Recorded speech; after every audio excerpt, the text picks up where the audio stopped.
तो चलिए आगे बढ़ते हुए एक और बड़ी खबर आपको बताते हैं। आम आदमी पार्टी के नेता सौरभ भारद्वाज के घर पर ईडी ने छापेमारी की है। देर रात तक ईडी ने छापेमारी की।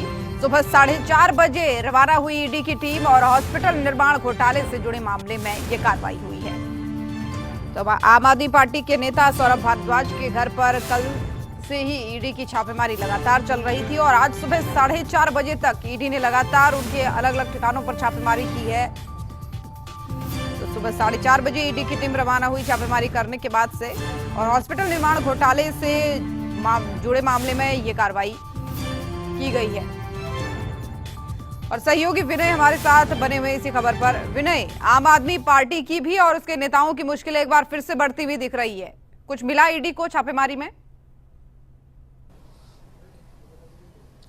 तकरीबन ये कह सकते हैं कि 20 घंटे की रेड आम आदमी पार्टी नेता सौरभ भारद्वाज के जो निजी आवास है वहां पर हुई है। और इस 20 घंटे की रेड में क्या निकला ये तो हालांकि ईडी की तरफ से बाद में स्पष्ट किया जाएगा, लेकिन कहीं ना कहीं मुश्किलें इसमें जरूर बढ़ सकती है क्योंकि हॉस्पिटल के निर्माण से जुड़ा यह पूरा मामला है। और ये तब का मामला है जब जो सत्येंद्र जैन दिल्ली के स्वास्थ्य मंत्री थे और उसके बाद जब सत्येंद्र जैन जेल गए तो उसके बाद सौरभ भारद्वाज को दिल्ली का स्वास्थ्य मंत्री बनाया गया।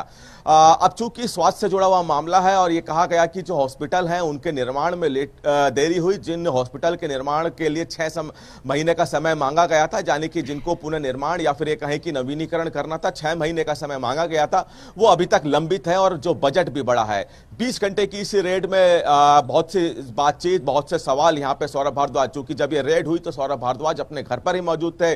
सौरभ भारद्वाज से कई सवाल यहाँ पे ईडी की तरफ से किए गए हैं। अब चूंकि सत्येंद्र जैन और साथ ही साथ सौरभ भारद्वाज दोनों पर यह मामला दर्ज है तो सत्येंद्र जैन के बयान को और यहाँ पे सौरभ भारद्वाज के जो बयान है उनको यहाँ पे ईडी की तरफ से क्रॉस वेरीफाई किया गया है। जो उनके घर पे डॉक्यूमेंट है उनको खंगाला गया है और कई लंबी चौड़ी सवालों की लिस्ट यहाँ पे सौरभ भारद्वाज के सामने ईडी की तरफ से रखी गई है और उन्हीं का जवाब तलाशने के लिए ईडी ने कल ये सुबह तकरीबन 6 से 7 बजे रेड शुरू की, जो कि आज सुबह 4:30 बजे खत्म हुई और एक लंबी रेड ये कह सकते हैं कि यहाँ पे ईडी की तरफ से इस पूरे मामले में की गई है। जी बिल्कुल, जाहिर तौर पर सवाल तो कई होंगे विनय जिनके जवाब ईडी को भी मिलने चाहिए और दिल्ली की जनता को भी मिलने चाहिए। लेकिन ऐसे में ये कहा जा सकता है कि जो बचे कुछ नेता थे आम आदमी के, जो थोड़ा सा अच्छी पहचान रखते थे, जो पार्टी में पकड़ रखते थे, थोड़ा लोगों में पकड़ रखते थे, अब वो भी इस मुसीबत की जद में आने शुरू हो गए हैं।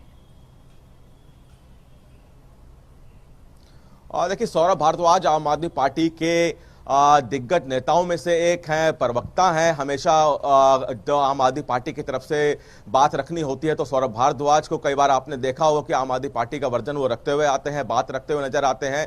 तो एक दिग्गज नेता हैं, दिल्ली के मंत्री रह चुके हैं और कहीं ना कहीं अब इससे पहले अगर हम बात करें कि खुद आम आदमी पार्टी के संयोजक अरविंद केजरीवाल, मनीष सिसोदिया, सत्येंद्र जैन, संजय सिंह, ये तमाम वो लोग हैं जो कि अलग अलग मामलों में जेल जा चुके हैं। और ऐसे में अब सौरभ भारद्वाज पे गाज क्योंकि अभी तक सौरभ भारद्वाज पे इस तरह की छानबीन छापेमारी नहीं हुई थी, लेकिन अब सौरभ भारद्वाज के आवास पर इस तरह की छापेमारी पड़ना कहीं ना कहीं आने वाले दिनों में सौरभ भारद्वाज को संकट में डाल सकता है, क्योंकि अभी ईडी की तरफ से इस मामले में शुरुआत की गई है और आने वाले दिनों में अगर ईडी को और भी ज्यादा सबूत, क्योंकि जहां कल ईडी ने सौरभ भारद्वाज के आवास पर रेड की तो वहीं इस मामले से जुड़े और अन्य लोग तकरीबन 12 से 13 ठिकानों पर कल ईडी ने छापेमारी की। जो इस मामले के जो कॉन्ट्रैक्टर हैं या फिर कहें कि तत्कालीन जो स्वास्थ्य विभाग से जुड़े हुए अधिकारी हैं उनके यहां भी रेड हुई है। तो अगर ईडी को आने वाले दिनों में और ज्यादा पुख्ता सबूत मिलते हैं तो लाजमी है कि ईडी अपने दफ्तर सौरभ भारद्वाज को पूछताछ के लिए बुला भी सकती है। चलिए ठीक है विनय, बहुत धन्यवाद आपका। आप नजर बनाए रखिएगा सभी मामलों पर।